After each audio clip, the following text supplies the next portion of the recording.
কণ্ঠ থেকে জাতীয়তাবাদী ছাত্র দলের নিশ্চিত স্লোগান, মতিহারের সবুজ চত্বর থেকে ঢাকা বিশ্ববিদ্যালয়ের এই শহীদ মিনার আর্টস ফ্যাকাল্টির এই স্লোগান শুনতে শুনতেই বেড়ে ওঠা, গড়ে ওঠা এবং আমার যে রাজনৈতিক চেতনার যতটুকু স্ফুরণ এই জাতীয়তাবাদী ছাত্র দলের প্ল্যাটফর্ম থেকে আমার মনে হলো আমি যেন আবারও সেই 35, 36, 40 বছর আগে ফিরে গেছি। আজকে আমার এই ভাইদের পাশাপাশি কাছাকাছি থেকে 12টা 1 মিনিটে আপনারা মোমবাতি প্রজ্বলন করলেন শহীদদের স্মৃতির উদ্দেশ্যে। আমার কাছে এটি শুধুমাত্র একটা নিছক প্রজ্বলন ছিল না, যেটা রিপন ভাই বলেছেন, এটা শুধুমাত্র একটি প্রজ্বলন নয়, বরং রবীন্দ্রনাথ ঠাকুরের সেই কবিতাটির মতো আলো আমার আলো গো আলো ভুবন ভরা। আজকে এই মোমবাতির আলোয় শুধু শহীদদের স্মৃতি নয়, আগামী দিনে গণতন্ত্রের পদযাত্রায় এগিয়ে যাওয়া, আগামী দিনের স্বাধীনতা, আগামী দিনের কথা বলা, আগামী দিনের সুস্পষ্ট উচ্চারণের সেই গণতন্ত্রের বিস্ময়কর আলোকের প্রজ্বলন আমি এখানে দেখতে পেলাম আজকের এই মোমবাতি প্রজ্বলনের মধ্য দিয়ে। বন্ধুরা আমার, এই ঢাকা বিশ্ববিদ্যালয়, এখানে তো শুধু মুক্তির মিনার, এইখানে তো গণতন্ত্রের মিনার, এখানে তো অধিকার প্রতিষ্ঠার মিনার। আমানুল্লাহ মান বলেছেন 52 থেকে 90, 90 থেকে 24, কিন্তু মাঝখানের 15 বছর আমার কাছে মনে হয়েছে আমরা যখন আগে নদী পথে নৌকায় করে অনেক দূর যেতাম, সন্ধ্যা হয়ে যেত, মাঝি বলতো ভাই এখানে একটু চুপচাপ থাকুন, সামনে যে গ্রামগুলো দেখছেন এই গ্রাম হচ্ছে ডাকাতদের গ্রাম। আমার বিগত 16 বছর হাসিনার আমল ঢাকা বিশ্ববিদ্যালয় মনে হয়েছিল ডাকাতদের গ্রাম।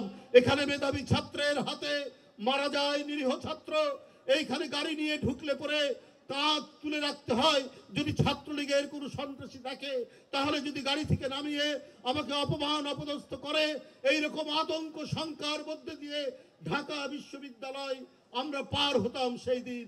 আজকে স্বস্তির, আজকে শান্তির সুবাতাস বইছে এই বিশ্ববিদ্যালয়।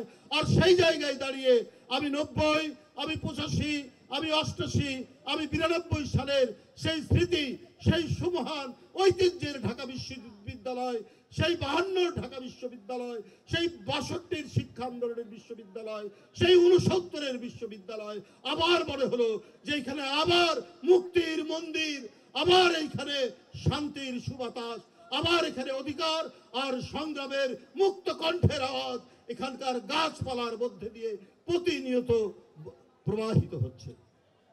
ছাত্র ভাই ও বোনেরা, শেখ হাসিনা মনে করেছিলেন বাধা দেব আর বাধা দিলেই সব আটকে যাবে, সব কিছু স্তব্ধ হয়ে যাবে। চৈত্রের গুমট গরমের মতো বাংলাদেশকে বানিয়েছিলেন শেখ হাসিনা। বন্ধুরা আমার, যে আমার পুলিশ, আমার র্যাব, আমার পানির গরম পানির ট্যাঙ্ক, আমার শটগান সব দিয়ে আমি মানুষের কণ্ঠকে স্তব্ধ করব, ছাত্রদেরকে আমি স্তব্ধ করে দেব। আমি চিলির একজন মহান কবি, তার একটা উদ্ধৃতি দিয়ে বলতে চাই। তিনি বলেছিলেন, পাবলো নেরুদা, নিশ্চয়ই আপনারা সবাই তার নাম জানেন।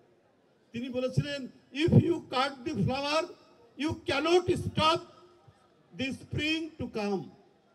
তুমি ফুল কেটে ফেলতে পারো কিন্তু বসন্তের আশা তুমি ঠেকাতে পারো না। শেখ হাসিনা, তোমার এত কিছু ছিল, তোমার এত বাহিনী, তারপরে ছাত্রলীগ যুবলীগ, তারপরেও কিন্তু তুমি গণতন্ত্রের মুক্ত বাতাসে আনার যে সংগ্রাম, সেই সংগ্রামকে তুমি ঠেকাতে পারোনি। ছাত্র জনতার উত্তাল তরঙ্গ তুমি ঠেকাতে পারোনি। যে জুলাইয়ে কিছুক্ষণ আগে আমরা পদার্পণ করলাম, এই জুলাই একটি প্রবাহমান খরস্রোতা আন্দোলনের নদীকে সমুদ্রের মোহনায় উপনীত করেছিল। বন্ধুরা আমার, সেই উপনীত হওয়ার দিন আজকে। সেই মোহনায় আমাদের বিজয়ের পথের একটি নতুন স্থাপনা হচ্ছে আজকে। এই জুলাই বেই আগস্টের 5 তারিখে শেখ হাসিনার পতন হয়েছে। বন্ধুরা আমার, তাই আমাদেরকে যে শহীদ হয়েছেন ছাত্রদলের প্রায় শতাধিক, তাই না? 130-140 জন, 143 জন শহীদ হয়েছে।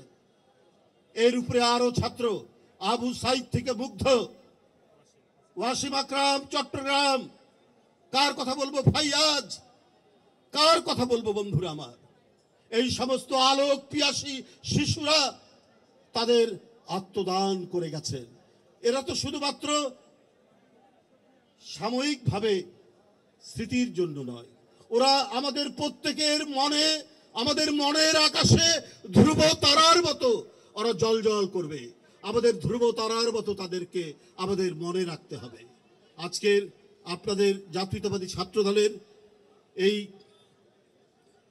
যে শহীদ মিনারের আলোক প্রজ্বলনের মধ্যে দিয়ে আমি মনে করি যে আমাদের 36 দিনের বিএনপির যে কর্মসূচি, সেই কর্মসূচির এখানে শুভ সূচনা হলো। আমরা এই প্রজ্বলনের আলোকের পথ ধরেই আমরা প্রত্যেকটি কর্মসূচি সফল করব। কারণ আমরা যারা জাতীয়তাবাদী ছিলাম, যারা এই দর্শনে বিশ্বাস করি, তারাই 16 বছর কোনো আপোষ ছাড়া, কোনো ধরনের আত্মনিবেদন ছাড়া স্বৈরাচারের কাছে আমরা নির্দ্বিধায় আন্দোলন সংগ্রাম করে গেছি।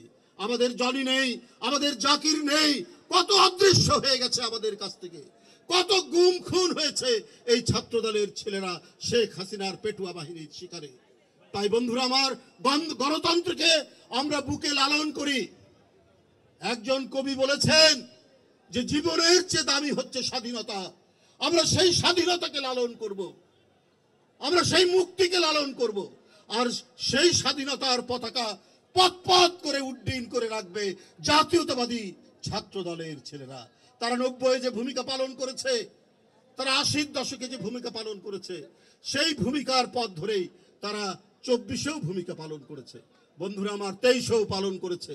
আমি যখন ভোরবেলায় চেষ্টা করতাম একটা মিছিল করার জন্য, তখন একবার শুনছি একদিকে রাকিবের নেতৃত্বে, আরেকদিকে নাসিরের নেতৃত্বে মিছিল হয়ে গেল কিছুক্ষণ আগে।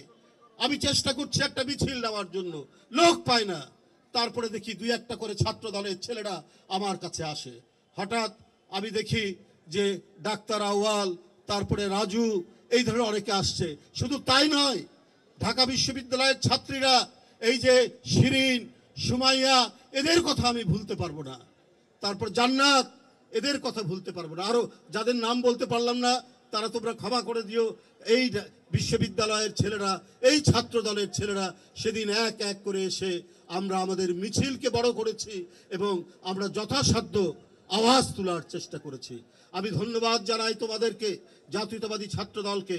তোমাদের মধ্যে দিয়েই আমরা 1 বর্ষ পূর্তি হলো এবং আজকে সেই সমস্ত শহীদদেরকে তাদের আত্মদান এবং তাদের দেখানো যে পথ, যে জন্য তারা জীবন দিয়েছে, সেইটা আমাদের এখন বাস্তবায়ন করতে হবে।